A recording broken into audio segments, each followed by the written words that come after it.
Terima kasih Bapa, kami mau selalu bersyukur kepadamu ya Aba ya Bapa.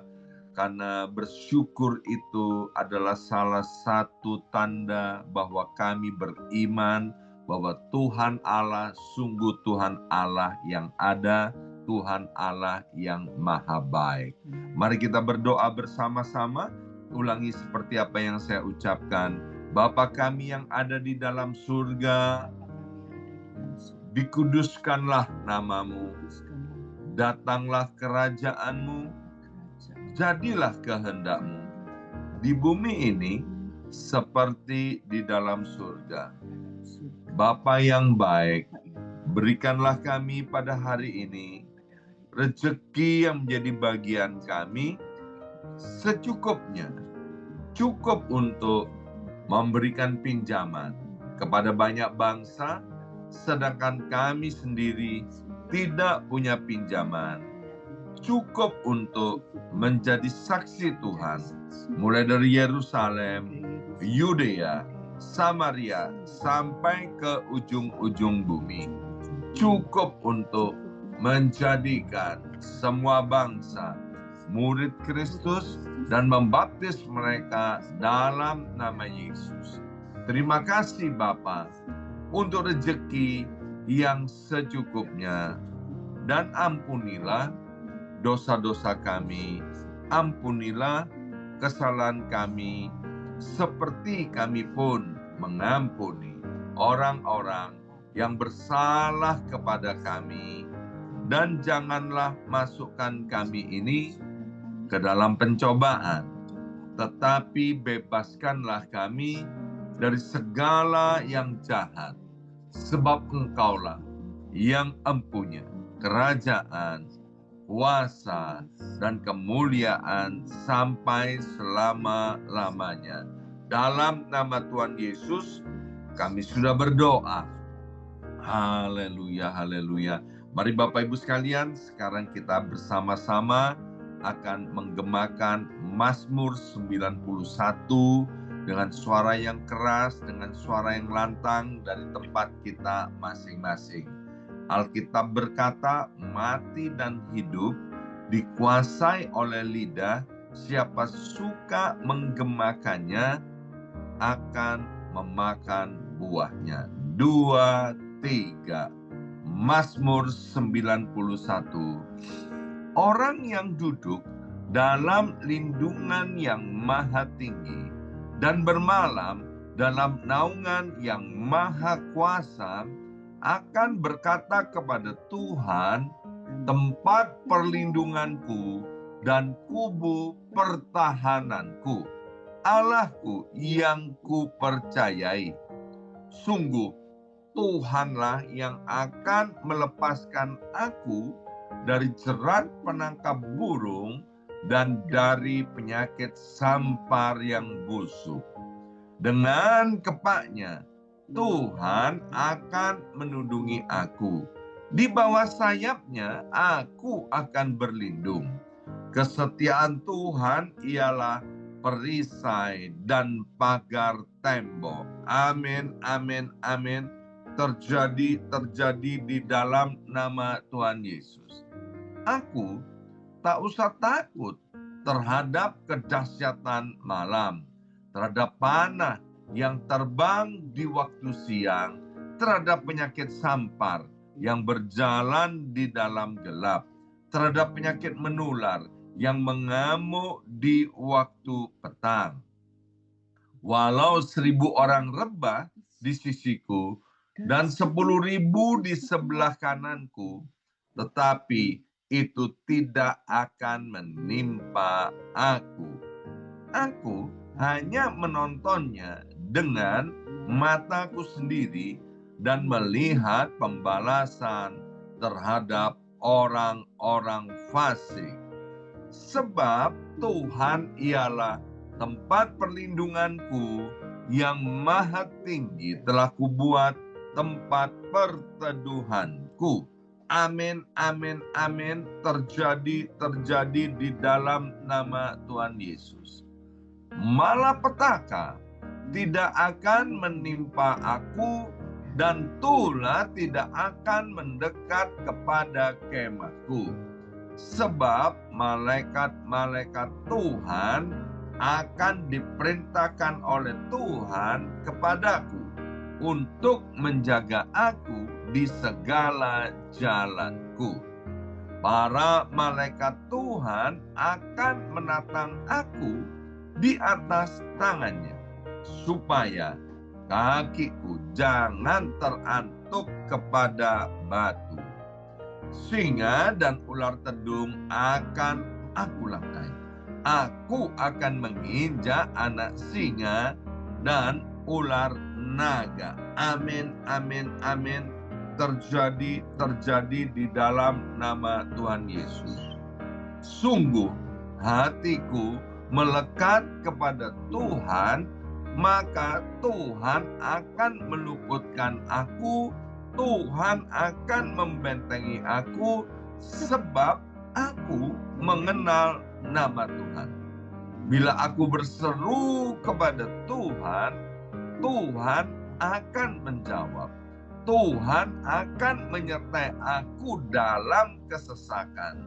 Tuhan akan meluputkan aku dan memuliakan aku. Dengan panjang umur akan Tuhan kenyangkan aku, dan akan Tuhan perlihatkan kepadaku keselamatan daripadanya. Amin, amin, amin. Terjadi di dalam nama Tuhan Yesus. Terima kasih ya Abba ya Bapa. Sebentar kami akan mendengarkan sebagian daripada kebenaran firman Tuhan. Berbicaralah kepada setiap kami ya Abba ya Bapa, sehingga firman-Mu itu menjadi pelita buat kaki kami dan terang buat jalan hidup kami. Dalam nama Yesus, yang siap mendengarkan firman Tuhan, angkat jempolnya ke depan dan katakan amin 3 kali. Amin, amin, amin. Salam kebangkitan, salam penuaian. Semangat pagi semuanya, semangat pagi. Apa kabarnya Bapak Ibu semuanya?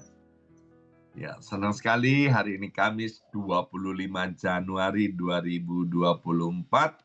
Boleh bersama-sama kembali dengan Bapak Ibu yang penuh semangat, yang on fire. Amin. Semangatnya itu bisa menularkan satu dengan yang lainnya, sehingga apapun yang terjadi kita terus menyala-nyala di dalam Tuhan ya. Baik, mari kita buka Alkitab kita dari kitab Lukas pasal pertama ayat 37. Lukas pasal pertama ayat 37. Demikian bunyi firman Tuhan, sebab bagi Allah tidak ada yang mustahil. Ini perkataan daripada malaikat Tuhan kepada Maria. Waktu itu malaikat sedang mengabarkan bahwa Maria ini akan dipakai sebagai hambanya Tuhan, yaitu Maria akan hamil oleh Roh Kudus, ya. Dan juga pada saat yang sama malaikat itu mengabarkan bahwa Elizabeth itu keluarga daripada Maria yang mandul sekian lama, bahwa Elizabeth sudah hamil selama 6 bulan. Dan kemudian di tengah-tengah kebengongan daripada Maria, malaikat berkata begini, bagi Allah tidak ada yang mustahil. Nah, pertanyaan bagi setiap kita hari ini, apa sih yang kira-kira tidak mungkin tidak bisa dilakukan oleh Tuhan? Bahkan kalau kita berimajinasi secara liar, misalnya waktu Yesus ada di atas kayu salib 2000 tahun yang lalu di atas gunung Golgota. Kalau dia mau, Bapak Ibu sekalian, ya dia bisa turun dari salib atau dia bisa loncat dari salib, dan kemudian meskipun tubuhnya sudah tercabik-cabik, Yesus itu bisa loh kemudian salto di udara dan kemudian waktu mendarat tubuhnya itu kemudian nggak ada lukanya dan dia tempelengin atau dia bilang tentara semuanya rebah atau tentara semuanya mati, ya. Itu bisa saja terjadi. Sebab bagi Allah tidak ada yang mustahil, ya. Saya juga sering memberikan motivasi kepada jemaat Tuhan yang sedang bergumul ya tentang sesuatu, mungkin itu tentang kesehatan, tentang pekerjaan, tentang keuangan, tentang keluarganya, juga tentang surat-surat imigrasi. Ya, saya bilang tidak ada yang mustahil bagi Tuhan. Markus 9 ayat 27 jawab Yesus, "Katamu jika engkau dapat, tidak ada yang mustahil bagi orang yang percaya." Ya.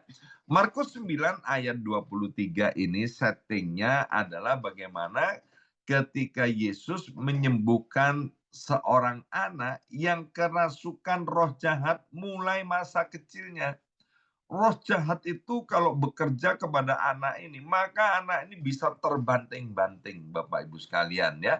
Dan kemudian karena dia dikuasai oleh roh jahat, maka anak ini bisu dan tuli sejak masa kecilnya, ya. Tetapi Yesus berkata, ya, tidak ada yang mustahil bagi orang percaya. Hari ini melalui dua ayat ini, yang pertama tidak ada yang mustahil bagi Tuhan, tidak ada yang mustahil bagi orang yang percaya.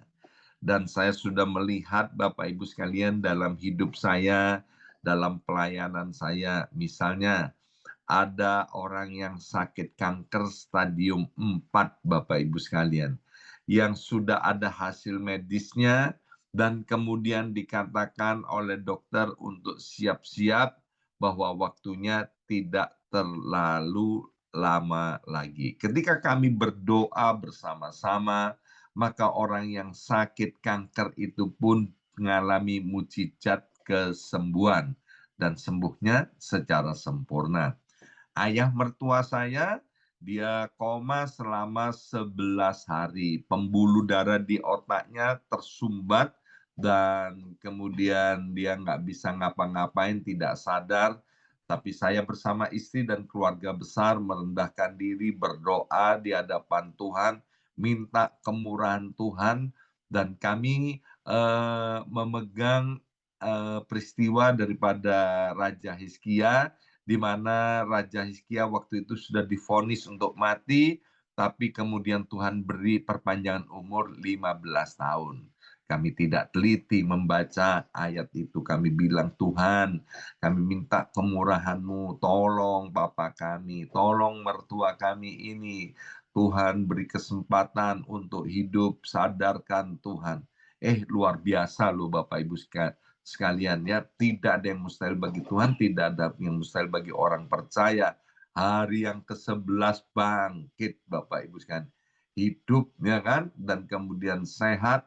Dan apa yang terjadi setelah pas 15 tahun ayah saya meninggal dunia gara-gara permintaannya salah, ya kan.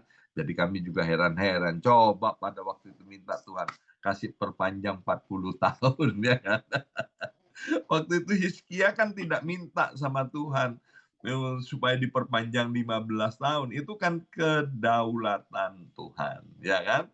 Dan juga saya sudah melihat bagaimana anak-anak Tuhan yang bergumul tentang surat-surat imigrasi di New York ini ya. Sebagian besar ketika merendahkan diri, berharap kepada Tuhan. Tuhan bikin mujizat loh Bapak Ibu sekalian ya. Di tengah-tengah orang banyak yang bilang gini, aduh nggak ada lagi sekarang suaka politikan ya. Pemerintah sudah tidak nerbitkan lagi. Kemarin Desember 2023 ya, waktu saya mendampingi di pengadilan, juga ada anak Tuhan yang di-granted Bapak Ibu sekalian ya. Jadi sekali lagi tidak ada yang mustahil bagi Tuhan, tidak ada yang mustahil bagi orang percaya. Maka itu Bapak Ibu sekalian, kita harus hidup ini beriman kepada Tuhan. Sebab Alkitab bilang tanpa iman tidak ada seorang pun yang berkenan di hadapan Tuhan, ya. Jadi kita harus beriman bahwa Tuhan itu adalah Allah yang maha kuasa, Allah yang maha besar, dan ini yang penting sekali, bahwa Tuhan Allah itu adalah Allah yang penuh kasih, Allah yang maha baik. Bapak Ibu sekalian, sudah dibuktikan dengan cinta kasihnya kepada kita melalui kematian dan kebangkitan di atas kayu salib 2000 tahun yang lampau, ya. Itu harus Bapak Ibu sekalian kita tanam di alam sadar dan alam bawah sadar kita, bahwa kita ini adalah pribadi yang dicintai dan dikasihi oleh Tuhan, ya. Nah, Roma pasal 4 ayat 18 sampai dengan ayat 19 itu berbicara tentang Abraham. Sebab sekalipun tidak ada dasar untuk berharap, namun Abraham berharap juga dan percaya bahwa ia akan menjadi bapa banyak bangsa menurut yang telah difirmankan. Demikianlah banyaknya nanti keturunanmu. Imannya tidak menjadi lemah, walaupun ia mengetahui bahwa tubuhnya sudah sangat lemah. Karena usianya telah kira-kira 100 tahun dan bahwa rahim Sarah telah tertutup, ya. Ayat 19 ini menerangkan bahwa Abraham itu sudah impoten, Bapak Ibu sekalian, tubuhnya sudah sangat lemah, dia udah tua sekali. Yang kedua dijelaskan bahwa istrinya yang bernama Sarah, rahimnya sudah tertutup. Dalam terjemahan lain dikatakan sudah mati haid.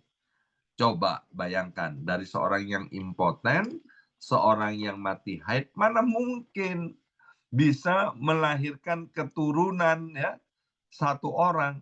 Apalagi banyaknya seperti bintang di langit, seperti pasir di tepi lautan. Sama sekali ini hal yang tidak mungkin, tidak masuk akal, ya. Tapi ayat 18 tadi mengatakan, ya, meskipun tidak ada dasar untuk berharap, ya, Abraham tetap beriman dan percaya. Nah, hari ini Bapak Ibu sekalian, apa sih yang kita pegang dari Tuhan? Firman apa? Apa yang kita imani yang sudah ditulis di Alkitab itu, Bapak Ibu sekalian, yang belum kita alami? Percayalah Bapak Ibu sekalian, ya. Kalau itu belum kita alami, jangan sampai iman kita menjadi lemah, ya. Salah satu kekurangan daripada beberapa anak Tuhan, tidak semua sih, iman mereka itu gampang lemah, ya, maunya instan, instan, instan, ya. Kalau Tuhan belum kabulkan, maunya cepat-cepat, ya, untuk dikabulkan. Kalau kemudian masih perlu menunggu waktunya Tuhan, dia pikir bahwa dirinya tidak dicintai oleh Tuhan. Dia pikir bahwa Tuhan benci kepada dirinya. Dia pikir bahwa ini tidak mungkin untuk terjadi. Tolak pikiran seperti itu, Bapak Ibu sekalian. Jangan izinkan hati kita menuduh kita, sehingga kita nggak punya keberanian untuk datang menghadap Tuhan. Yesaya 43 ayat yang ke-19 bilang begini. Yesaya 43 ayat 19. Lihat, aku hendak membuat sesuatu yang baru, yang sekarang sudah tumbuh. Belumkah kamu mengetahuinya? Ya, aku hendak membuat jalan di padang gurun dan sungai-sungai di padang belantara. Ini ayat yang sangat tidak mungkin, Bapak Ibu sekalian. Membuat jalan di padang gurun, ya. Kalau Bapak Ibu sekalian ada yang pernah jalan di padang gurun? Padang gurun itu kan pasir gitu ya, kering di mana-mana. Itu kalau kita buat jalan nanti akan tertutup lagi dengan pasir sehingga jalan itu nggak akan pernah ada, Bapak Ibu sekalian ya. Tapi Tuhan bilang, aku hendak membuat jalan di padang gurun. Sekali lagi menegaskan bahwa tidak ada yang mustahil bagi Tuhan. Dan kalau kita percaya kepada Tuhan, juga nggak ada yang mustahil. Kita percaya, amin Tuhan. Engkau yang sanggup untuk membuat jalan di padang gurun. Tahun ini adalah tahun penuaian. Kalau kita melihat kekuatan kita, kemampuan kita, usia kita, kemudian keadaan kita, itu bisa membuat kita jadi lemah, Bapak Ibu sekalian. Tapi kalau kita percaya kepada Tuhan, ya, apa yang menjadi kerinduan kita tahun ini? Imani, Bapak Ibu sekalian, ya. Imani, datang kepada Tuhan dengan kerendahan hati, dan biarlah apa yang kita imani, apa yang kita percaya itu, ya, meskipun itu too good to be true, percayalah the dream come true. Ya, apa yang kita rindukan, apa yang kita impikan itu akan menjadi kenyataan. Asal sesuai dengan firman Tuhan. Ya, sekali lagi dengan catatan apa yang menjadi mimpi kita, apa yang menjadi kerinduan kita itu sesuai dengan firman Tuhan. Di Las Vegas di Amerika Serikat itu ada perusahaan yang membuat akuarium, Bapak Ibu sekalian ya. Dan kalau kita mau jalan-jalan ke tempat pembuatan akuarium itu, pada waktu itu bayarnya itu $30 satu orang ya. Nah, tempat pembuatan akuarium ini namanya ATM, acrylic tank apa gitu ya namanya. Saya agak sedikit lupa Bapak Ibu sekalian. Tapi pembuat akuarium itu bilang begini, kalau kamu bisa memimpikannya, maka aku bisa mewujudkannya. Wah, luar biasa loh Bapak Ibu sekalian. Jadi kalau kita bisa mengimajinasikan, ya, suruh cerita sama dia, nanti dia yang akan mewujudkannya. Dan hasilnya itu kita bisa lihat di YouTube ya kan.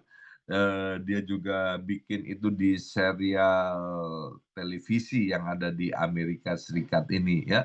Bagaimana ada seorang drummer ya, dia datang ke sana, dia bilang begini, aku kepingin drum ini ya semuanya jadi akuarium ya, ada ikannya, tapi ikannya bisa hidup berenang, dan waktu aku pukul itu bagian-bagian daripada drum itu tetap drumnya berfungsi secara sempurna.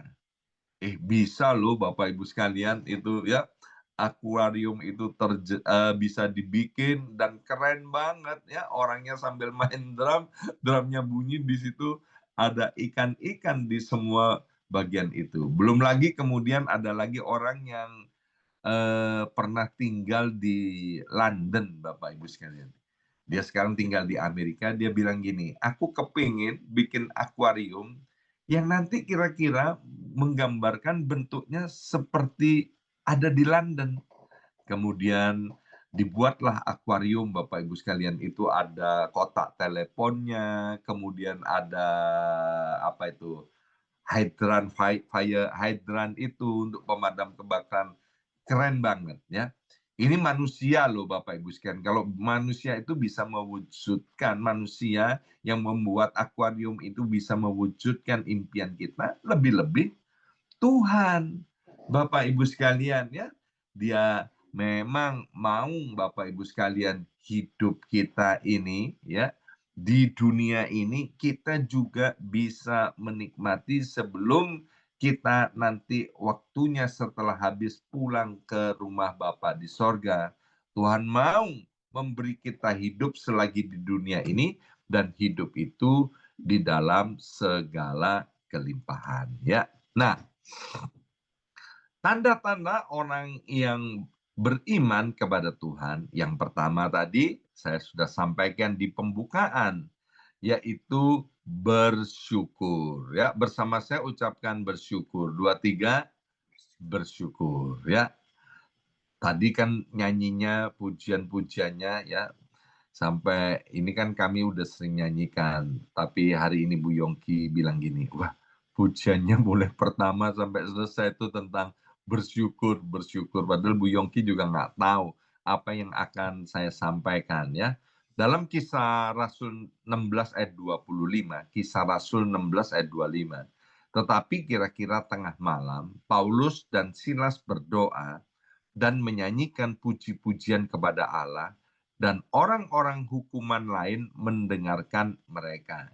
Ini Paulus dan Silas gara-gara dia bersemangat memberitakan Injil kebenaran, Injil keselamatan di dalam Yesus, Bapak Ibu sekalian, maka dia ditangkap oleh pemerintahan Roma, ya, dan dia nggak tahu kapan akan dikeluarkan dari penjara itu. Ya, dia ada di penjara dan ditaruh di tempat yang paling dalam dan kemudian dijaga oleh beberapa pengawal, dan pengawal itu secara gantian untuk menjaga Paulus dan Silas. Tapi lihat, di tengah-tengah penjara, Paulus dan Silas yang mengabarkan Injil itu, dia di penjara bukan karena berbuat jahat, dia bisa menaikkan puji-pujian. Dia bisa bersyukur karena dia tahu ya bahwa Tuhan itu pasti melihat apa yang sedang dia alami. Dan Paulus Silas juga beriman bahwa apa yang dia alami itu Tuhan itu secara mudah bisa membebaskannya. Dan memang kalau kita membaca kisah Rasul 16 ayat 25 ya, kemudian terjadi gempa bumi lokal dan kemudian rantai-rantai membelenggu, Paulus dan Silas itu kemudian terbuka sendiri, pintu-pintu penjara terbuka dan Paulus Silas bisa keluar dari penjara. Hari ini Bapak Ibu sekalian, biarlah jangan pernah kita izinkan dari mulut lidah kita keluar kata-kata bersungut-sungut atau kata-kata ngomel.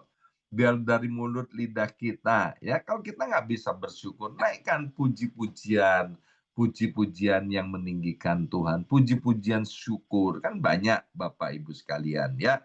Nah, orang yang beriman, Bapak Ibu sekalian, dia akan memiliki keyakinan bahwa dia itu pasti ditolong oleh Tuhan.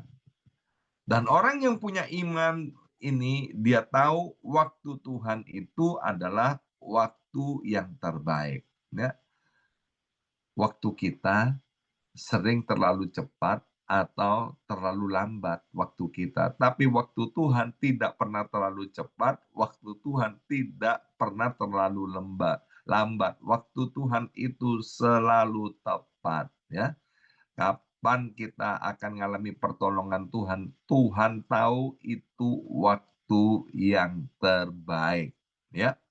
Ayub juga nggak pernah tahu kapan dia akan mengalami kesembuhan, Bapak Ibu sekalian. Tapi kalau kita belajar dari Ayub, dari perkataannya di tengah-tengah penderitaannya seperti itu, yang aduh luar biasa ya. Kita nggak pernah melihat bahwa Ayub itu ngomel-ngomel ya. Kenapa? Karena Ayub adalah seorang yang benar, yang saleh, yang percaya dan beriman kepada Tuhan. Nah, hari ini sebelum kita akhiri, Bapak Ibu sekalian, Tuhan mau untuk kita kemudian kembali beriman kepada Tuhan. Mengapa? Sebab tidak ada yang mustahil bagi Tuhan dan tidak ada yang mustahil bagi orang percaya. Kalau kita pernah melihat, kita pernah mendengar, kita pernah menyaksikan orang lain ditolong, percayalah Bapak Ibu sekalian, pada saatnya Tuhan pasti tolong kita. Tuhan pasti angkat kita. Alkitab bilang jalan hidup orang benar itu seperti cahaya fajar pada pagi hari yang akan semakin terang hingga rembang tengah hari. Amin. Mari kita berdoa. Materaikan setiap benih kebenaran firman Tuhan ini, dan berkatilah setiap anak-anak-Mu. Roh Kudus memampukan kami mulai hari ini kami berjalan di dalam iman kepada Kristus Yesus Tuhan.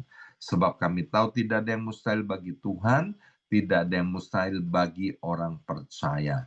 Dalam nama Yesus kami sudah berdoa. Haleluya. Amin, amin, amin.